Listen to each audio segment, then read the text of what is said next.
Secret Service Sam here with a Nolan Xavier Wells update and something very interesting we have figured out. Nolan Wells' mother, Christine Wansley, said that when her family recovered his phone and checked it, some texts appeared to be missing, right? And his two Snapchat accounts had absolutely nothing in them. From the relevant period, 4th of July, the day after, whatnot. The 24 hours was missing. Now, she found that especially suspicious because they recovered the phone less than 24 hours later when she expected recent Snapchat content to still be visible. As she stated, Nolan was constantly posting on Snapchat, so this is very odd that there is no video content, no pictures, no nothing. Now, further, Snapchat accounts had absolutely nothing, correct? This allegedly, on the ledge of allegedly looking down, would confirm that somebody tampered with his phone because Snapchat sends out holiday messages like Happy 4th of July, and that was not even there. Do you understand? So if his phone said Happy 4th of July and nothing else, then it would maybe be odd. Like, how did he not post all day? But it would maybe lead us to not be as suspicious as we are. But the fact that this Happy 4th of July message was erased, and Snapchat does this, they send you a message, leaves it in the incredibly sus category, and makes it even more valuable that the mother has subpoenaed CETO, all of these Snapchat, Facebook, Instagram, everybody, WhatsApp, so we can get answers for what happened to Nolan Xavier Wells. No justice, no peace. Secret Service Sam out Sampson for president of the world. Since March of last year, 17 months, there's been 24 African Americans, as of today, 24 African Americans found hanging from trees across the United States of America. Just this past week alone, there's been at least 2 cases. You understand? And in case after case after case, the local coroners very predictably declared these as suicides without any serious forensic investigation taking place at all. No follow-up. You understand me? Not to mention the Nolan Wells case from the 4th of July, when he went out with those 4 or 5 white kids in Mississippi. They came back and he didn't come back. You understand? And all those white boys, they're the sons of the local power structure. That's who they are. They shrug their shoulders. Their parents shrug their shoulders. The police shrug their shoulders. The judges, the media, the power structure. Everybody shrugs their shoulders about what could have possibly happened to Nolan Wells. It's a mystery, which makes it no mystery at all. Which makes it no mystery at all. But see, they'll gaslight you into thinking that you're being overly suspicious.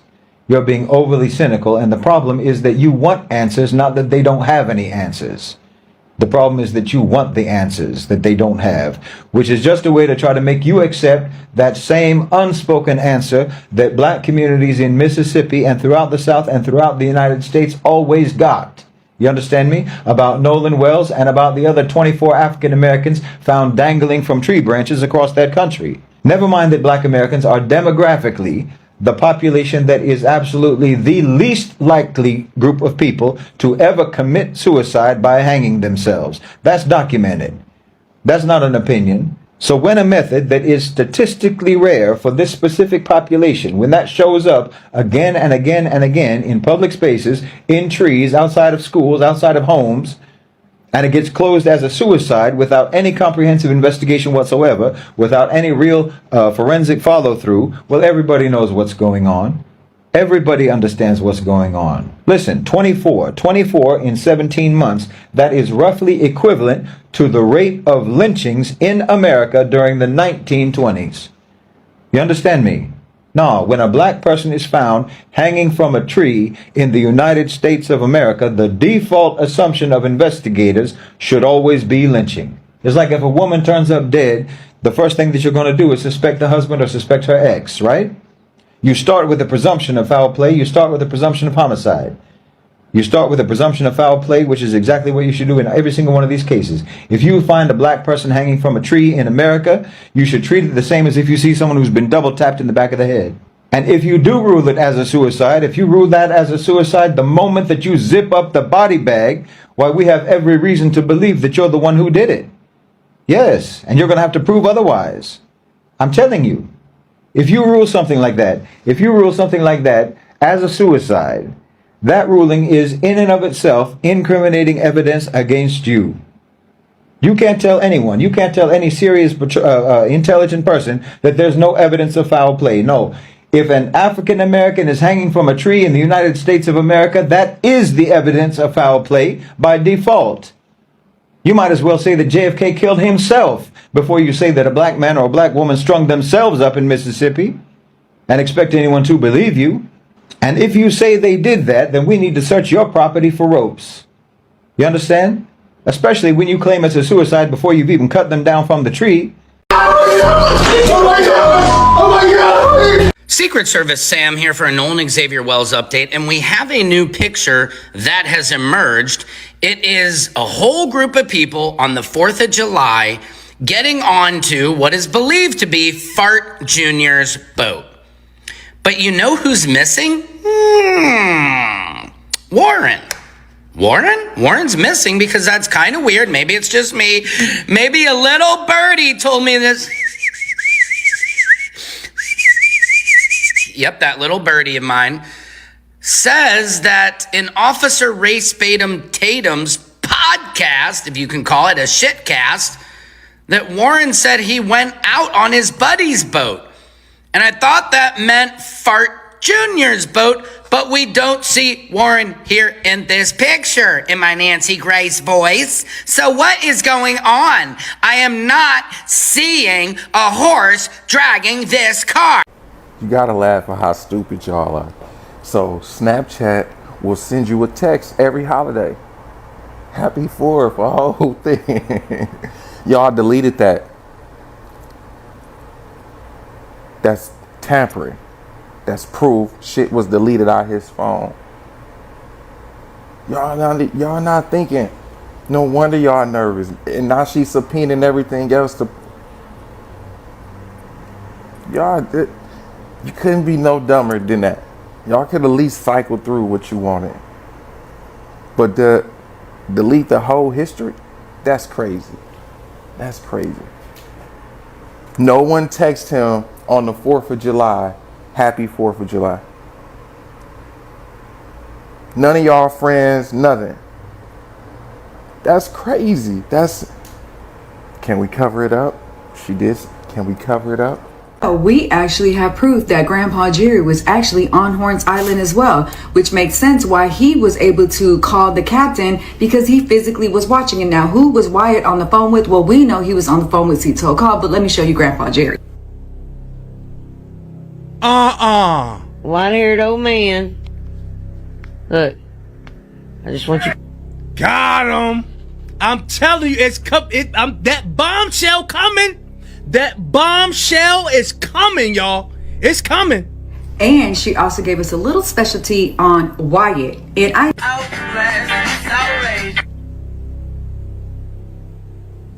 Now, I thank her for that treat, because we all been asking the same question. Where is Wyatt? Why haven't we heard from Wyatt? Where are his boats that one we know was missing from the MDMR report?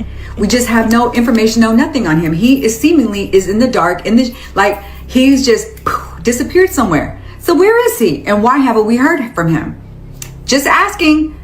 My opinions, just asking. And thank you, Miss Trina. Thank you, Queen. I appreciate you.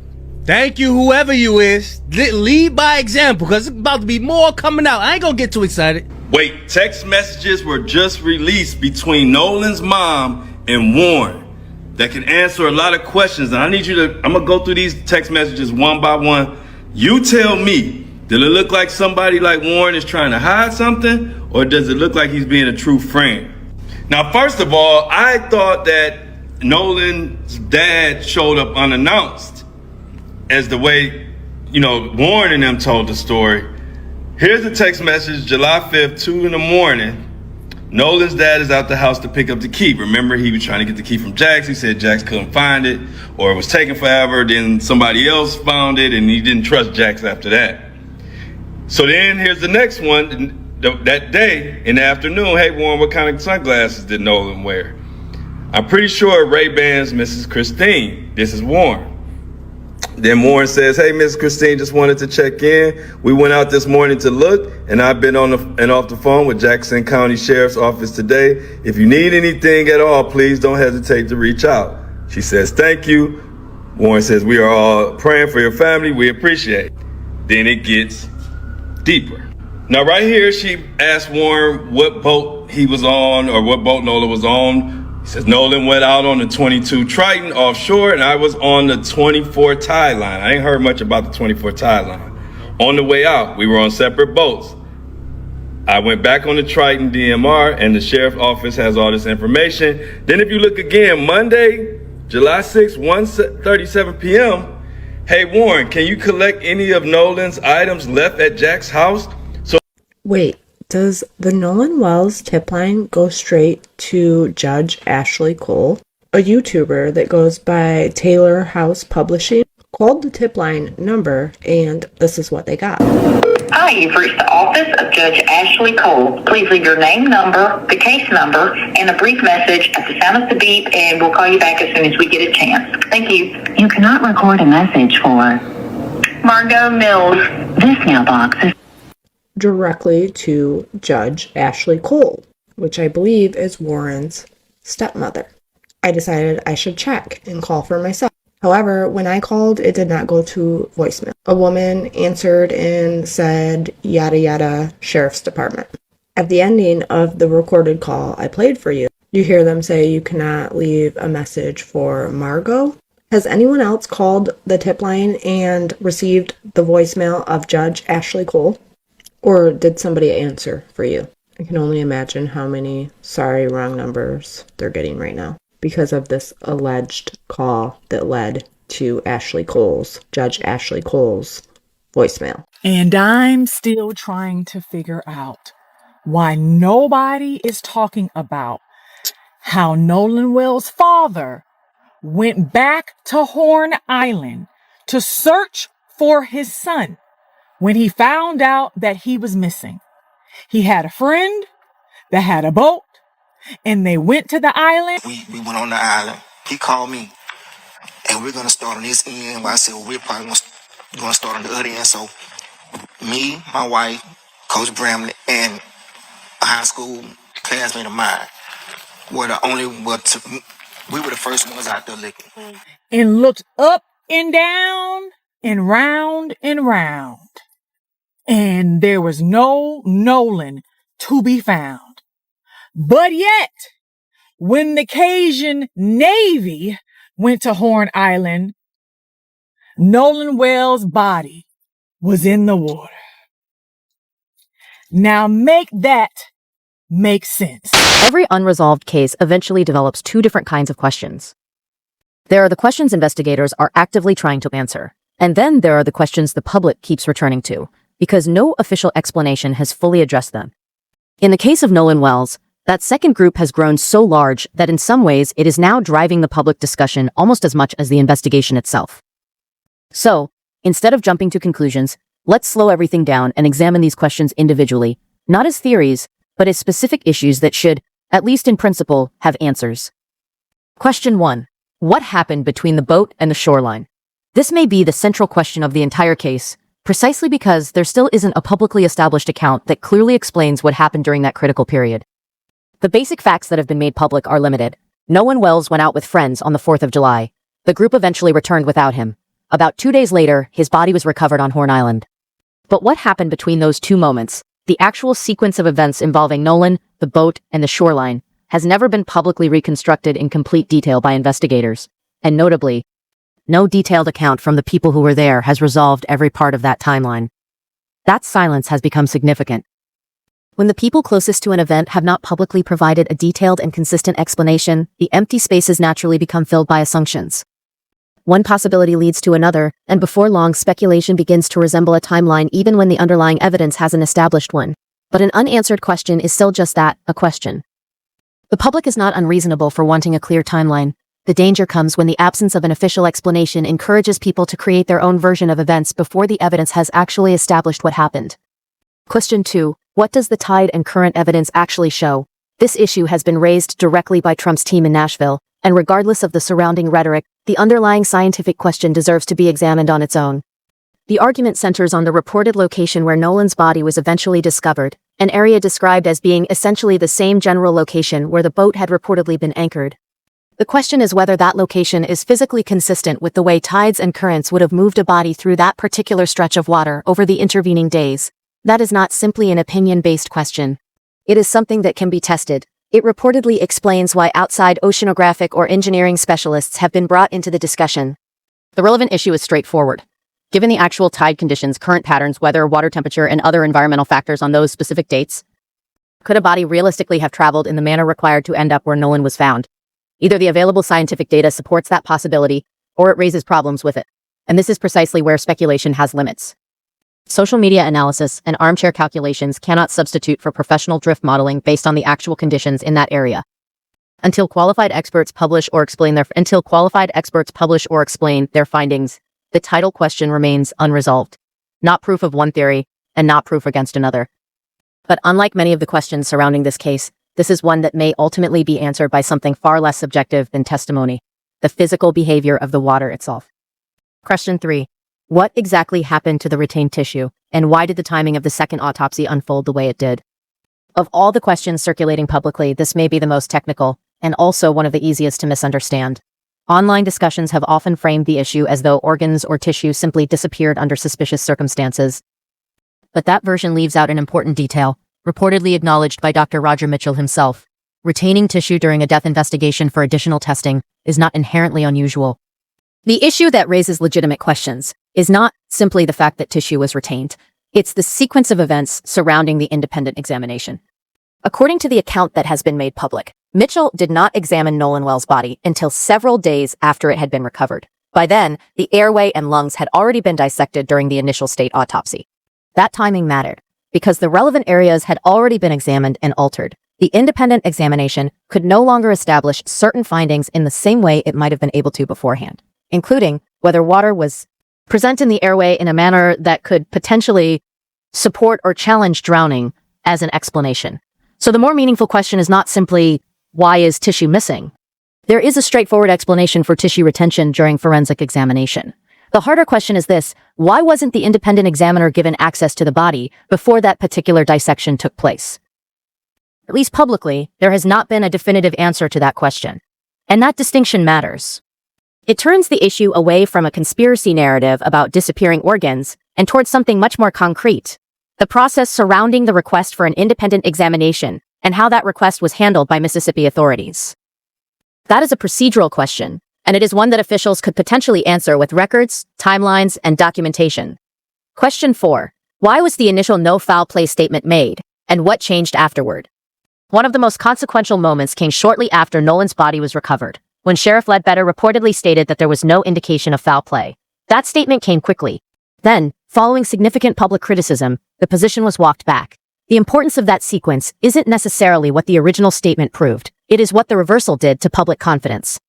An investigation depends heavily on credibility. People assume that when authorities make a definitive public statement, that statement reflects the evidence available to investigators at that moment.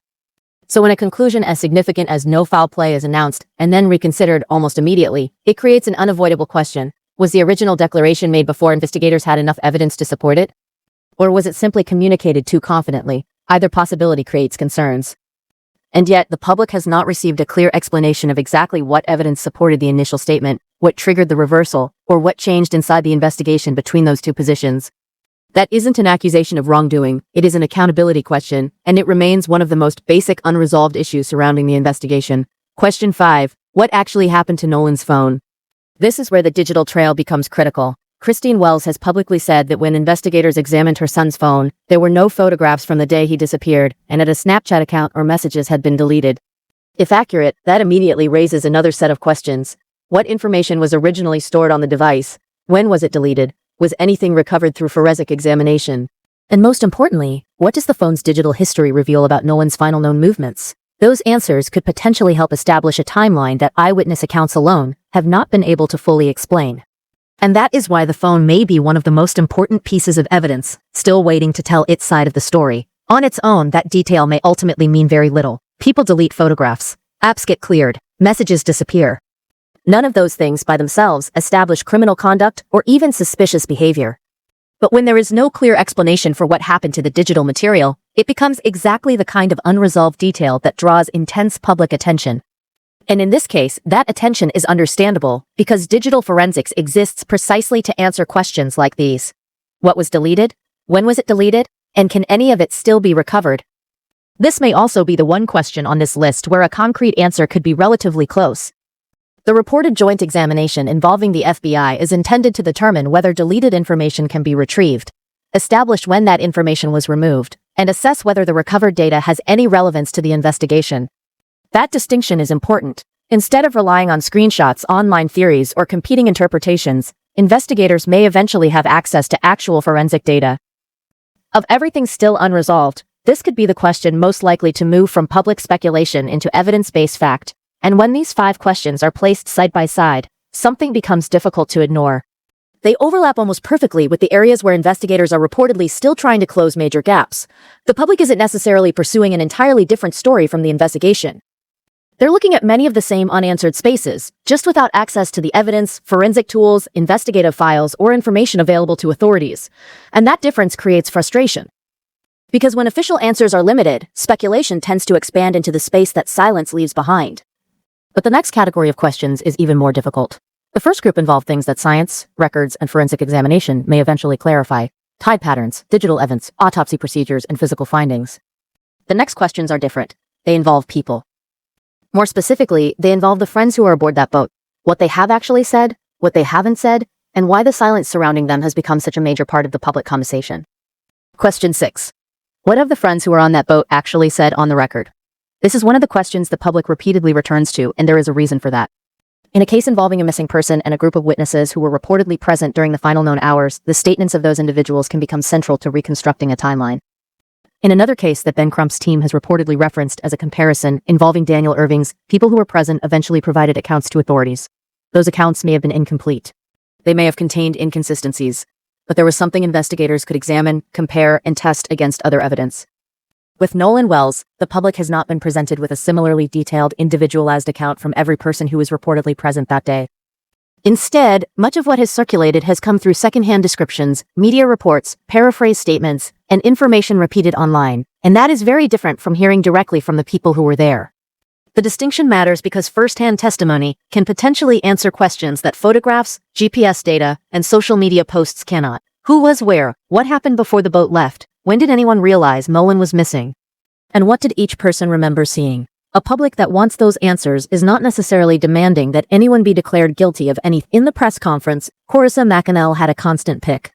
Whether the people involved have remained quiet because attorneys advised them to, because investigators requested discretion, because authorities are protecting the integrity of an ongoing investigation, or for some other reason remains unclear. And Mississippi officials have not publicly resolved that question either.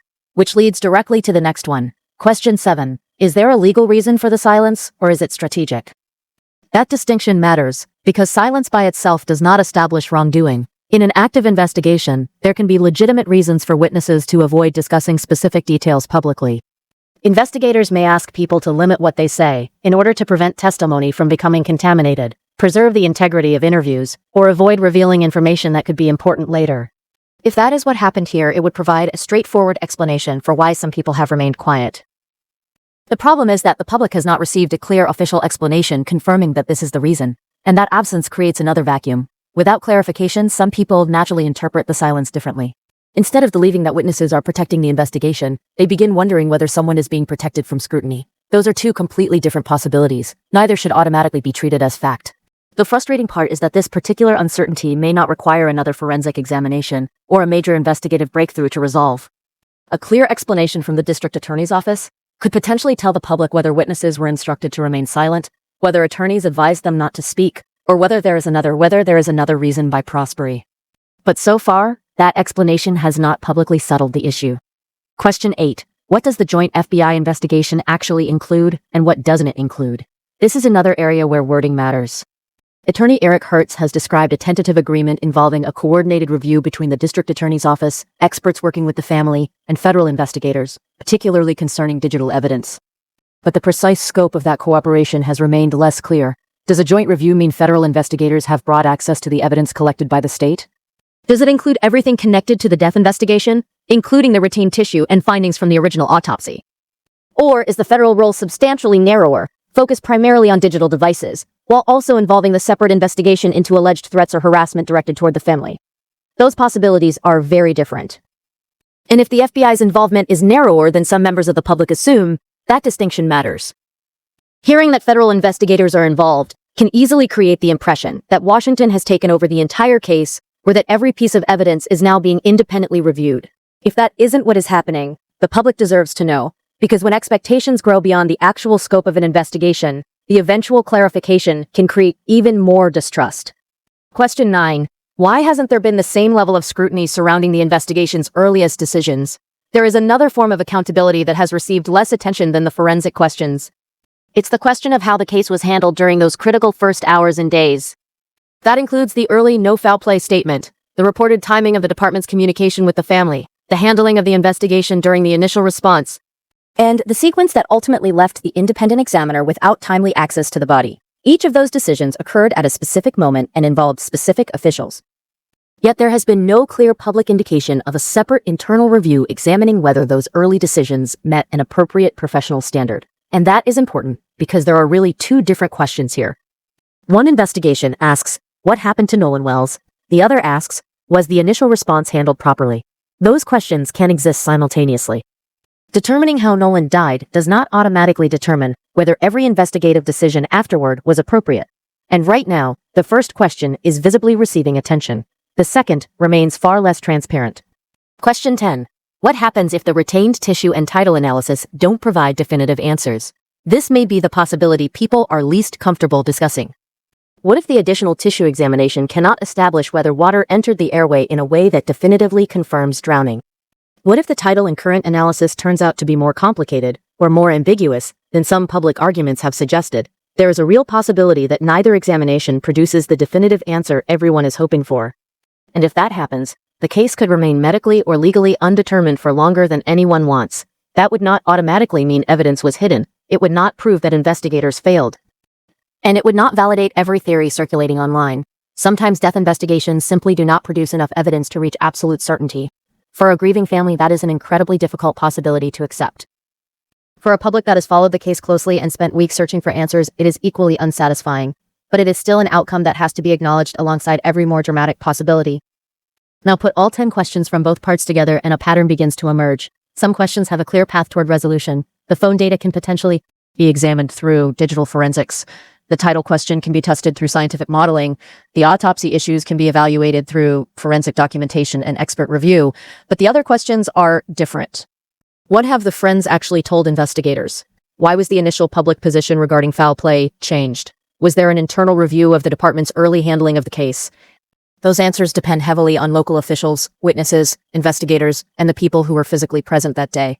No amount of outside expertise can completely replace first-hand testimony. And no federal involvement automatically answers questions that only witnesses or local authorities can resolve.